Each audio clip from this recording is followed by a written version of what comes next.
Hi, ladies and gentlemen. It's Miss Larry here. Welcome to Bananas and Books. Get comfy, curl up in your favorite chair, have a healthy snack, and thank you for joining me. We're going to continue reading Stargirl today by Jerry Spinelli. We're going to read chapters 9 and 10. Chapter 9. In the Sonoran desert, there are ponds. You could be standing in the middle of one and not know it because the ponds are dry. Nor would you know that inches below your feet, frogs are sleeping. Their heart beats down to once or twice per minute. They lie dormant and waiting, these mud frogs, for without water, their lives are incomplete. They are not fully themselves. For many months, they could sleep like this within the earth. And then the rain comes, and hundreds of pairs of eyes pop up out of the mud. And at night, 100 voices call across the moonlit water. It was wonderful to see, wonderful to be in the middle of it. We mud frogs awakening all around. We were awash in tiny attentions, small gestures, words, empathies thought to be extinct came to life. For years, the strangers among us had passed sullenly in the hallways. Now we looked, we nodded, we smiled. If someone got an A, others celebrated too. If someone sprained an ankle, others felt their pain. We discovered the color of each other's eyes. That's a really powerful opening. It almost seems like the author is trying to write a metaphor or use symbolism. He's talking about these mud frogs and how they hibernate or lay dormant, but I don't think he's really talking about the frogs at all. I think he's talking about the students in the high school that Stargirl attends. And our narrator is noticing all of this change. That Stargirl is so confident in herself and her behaviors that other people are noticing. And they're lifting up their heads. They're looking each other in their eyes. They're having conversations. They're being empathetic and caring towards all people. And for high schoolers and middle schoolers, we know it's hard because we worry so much about fitting in and conforming into the normal standards. It was a rebellion. She, Stargirl, led a rebellion for rather than against for ourselves, for the dormant mud frogs we have been so long. Kids whose voices had never been heard before spoke up in class. Letters to the editor filled a whole page of the school newspaper's December edition. More than 100 students tried out for the spring review. One kid started a camera club. Another kid wore old hush puppy shoes instead of sneakers. A plain, timid, shy girl painted her toenails Kelly bright green. A boy showed up with purple hair. None of them was publicly acknowledged. There were no PA announcements, no TV coverage, no headlines in the newspaper saying that students are now astir and individuality erupts. But it was there, it was happening. I was used to peering through the lens, to framing the picture, and I could see it. I could feel it in myself. I felt lighter, unshackled, as if something I had been carrying had fallen away. But I didn't know what to do about it. There was no direction to my liberation. I had no urge to color my hair or trash my sneakers, so I enjoyed the feeling, and I watched the once amorphous student body celebrate itself into hundreds of individuals. The pronoun we was cracked and drifted apart into pieces. Ironically, as we discovered and distinguished ourselves, a new collective came into being, a vitality, a presence, a spirit that had not been there before. It echoed from the rafters in the gym. Go, electrons! It sparked in the water fountains. At the holiday assembly, the words of the alma mater had wings.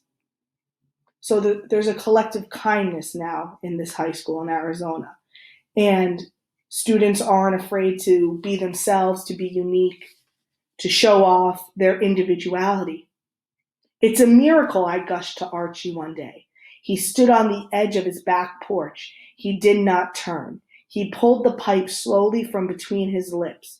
He spoke as if to Senor Sagaru or to the blazing mountains beyond. Best hope it's not. The trouble with miracles, they don't last long.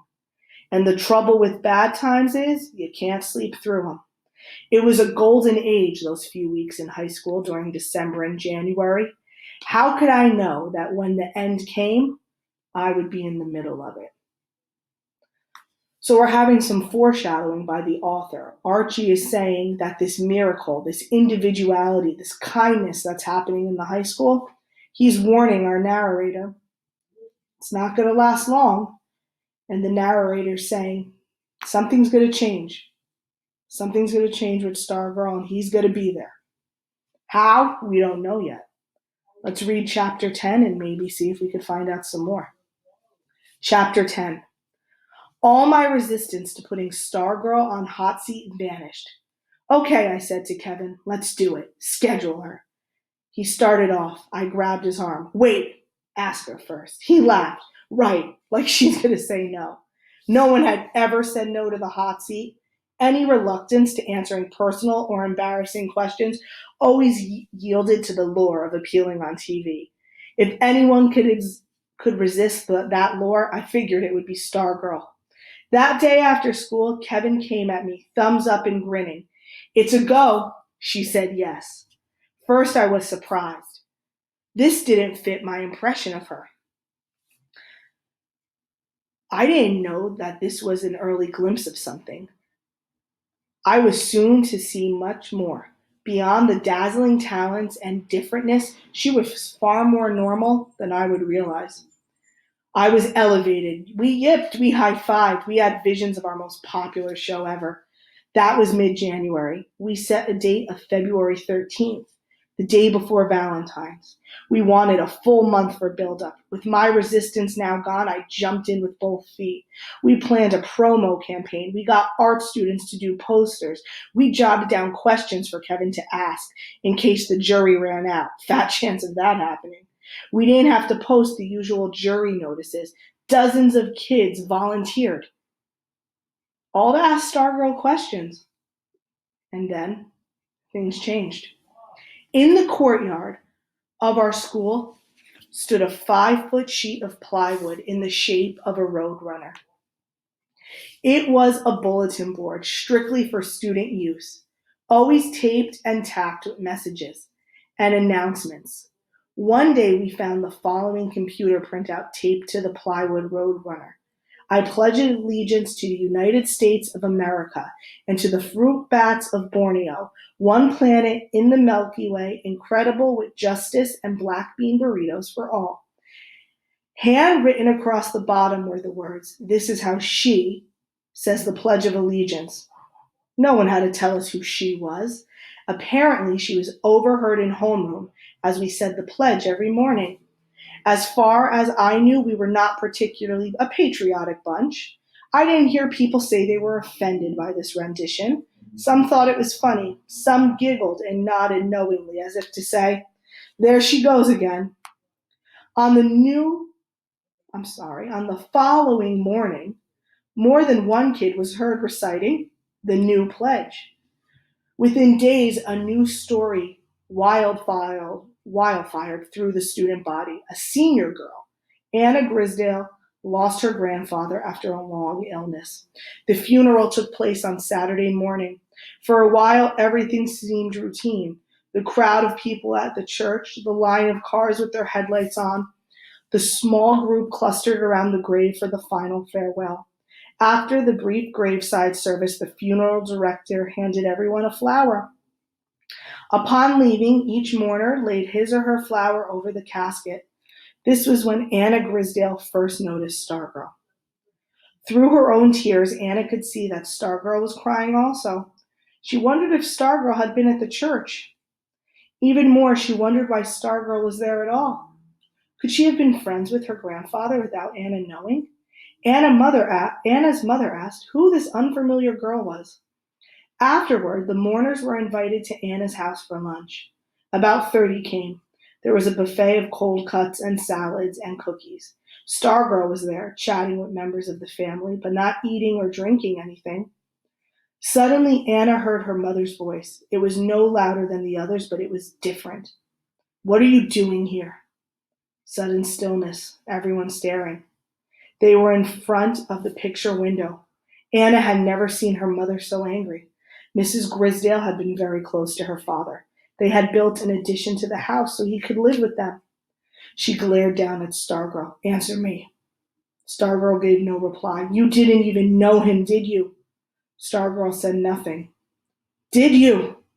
And then Anna's mother was flinging open the front door and pointing at it, as if banishing her to the deserts of Arizona. Leave my house. And Stargirl left. So we're building up all these incidents. First, Stargirl is rewriting the Pledge of Allegiance, which many people find sacred and feel shouldn't be desecrated or disrespected.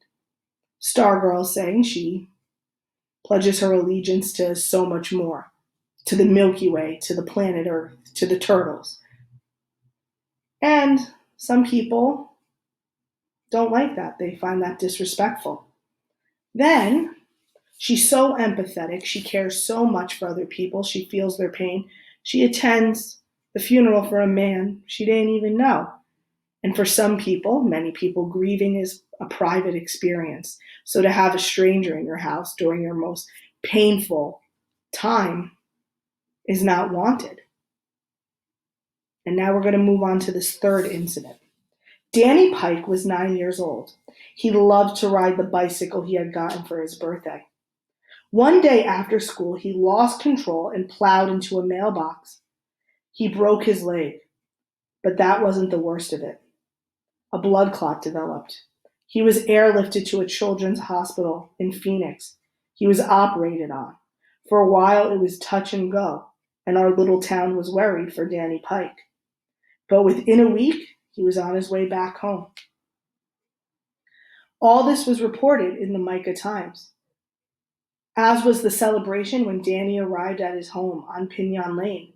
The 5-column photo in the Times showed Danny on his father's shoulders, surrounded by a mob of neighbors. In the foreground was a new bike and a big sign that read, "Welcome home, Danny." It wasn't until days later that the front page photo appeared on the Plywood Runner. We gathered around to see something we hadn't noticed before. An arrow from a thick red felt tip marker pointed at one of the tiny faces crowded into the frame.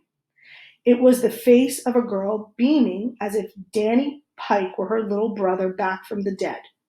It was Stargirl. And then there was the bike. The various members of the Pike family, parents, grandparents, etc., each thought someone else had bought Danny the bicycle. Several days went by before they discovered, to their great surprise, that no grandparent or aunt or uncle or anyone had bought it for him. So where did the bike come from? High schoolers who heard the story and saw the picture had a pretty good idea. Apparently the Pikes did not. The bike became the focus of a family squabble, a family fight.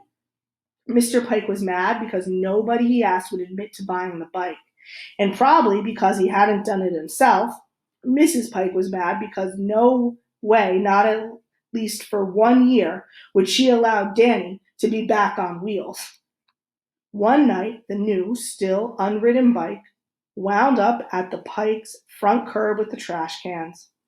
By the time the trash collector came the next day, it was gone. Danny got a BB gun instead. The Pledge of Allegiance, the Grisdale funeral, the Danny Pike affair. These things were noted, but they had no impact on Stargirl's popularity at school. However, that was not the case with cheerleading and the boys' basketball season ahead. So the end of chapter 10, Stargirl is doing all these things. She's part of all these events that she doesn't really have a direct connection to. And in society, that can make you seem a little odd. Not that being odd or marching to the beat of your own drum or caring about other people is a bad thing. But these are the murmurs around her high school. And in typical teenage form, They're not totally upset or offended by her Pledge of Allegiance or attending Amanda's grandfather's funeral or by giving a boy who had almost died from riding his bike a new bike. It's when her oddness is now encroaching on cheerleading and basketball that we're going to see a shift in her popularity right before she goes, of course, on the hot seat. So I can't wait to join you again in a few weeks to continue. Please join us when Miss Caitlin continues this story for chapters 11 and 12. Comment on the video. I'd love to have a discussion with you over Facebook about how you're connecting with this story. This is Miss Solari signing off. Thanks for joining me here in Library Land for Bananas and Books.